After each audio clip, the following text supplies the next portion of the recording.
Title చూడగానే ఇదేదో routine triangle love story అనుకుంటే మీరు పప్పులో కాలేసినట్టే. ఎందుకంటే ఇందులో హీరోకి లవర్ మాత్రమే కాదు, ఒక ఎక్స్ వైఫ్ కూడా ఉంది. అసలు గొడవేంటి, ఈ మురారి కష్టాలేంటి తెలుసుకుందాం పదండి. ఫస్ట్ బెస్ట్ థింగ్ చెప్పేస్తా, కామెడీ. చాలా రోజుల తర్వాత శర్వనంద్ తన కామెడీ టైమింగ్తో రెచ్చిపోయాడు. ముఖ్యంగా శర్వనంద్, సంపత్రాజ్ మధ్య వచ్చే సీన్స్ అయితే థియేటర్లో పడిపడి నవ్వుతారు. లాజిక్స్ వెతక్కుండా హాయిగా నవ్వుకోవాలంటే ఈ సినిమా బెస్ట్ ఆప్షన్.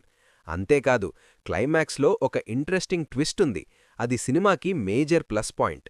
ఈ సినిమాకి పెద్ద మైనస్ సాంగ్స్ అస్సలు వినసొంపుగా లేవు, పైగా కథకి స్పీడ్ బ్రేకర్స్. అలాగే సెకండ్ హాఫ్ స్టార్టింగ్లో సినిమా కొంచెం ల్యాగ్ అనిపిస్తుంది, అక్కడ కొంచెం ఓపిక పట్టాలి. సో ఫైనల్గా నా మాట ఏంటంటే, మీకు సాంగ్స్తో పనిలేదు, కాసేపు ఫ్యామిలీతో కలిసి హ్యాపీగా నవ్వుకోవాలి అనుకుంటే నారీ నారీ నడుమ మురారి ఒక పర్ఫెక్ట్ ఫ్యామిలీ ఎంటర్టైనర్. నా రేటింగ్ 3/5. మీరు సినిమా చూశారా? ఆ ట్విస్ట్ మీకు నచ్చిందా? కింద కమెంట్ చేయండి.